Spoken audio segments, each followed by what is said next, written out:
The main challenge at this moment is really the uncertainty in the market. So the situation is changing day by day, sometimes hour by hour, and it's really difficult to react quick and to adopt the situation. I think that's the main situation, and that, of course, has impact on all processes within the company.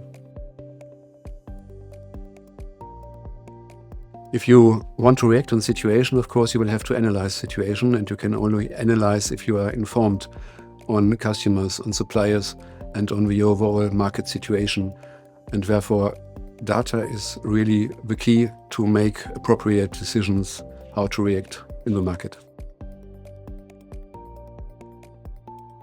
Basically, we try to enrich our data, or master data by all informations that are available with regard to credit risk of business partners, but also with regard to other risks, and especially with regard to the topic ESG, corporate responsibility, and so on. I think it becomes more and more important to have all this data available to be able to make analysis and also reports in very short time.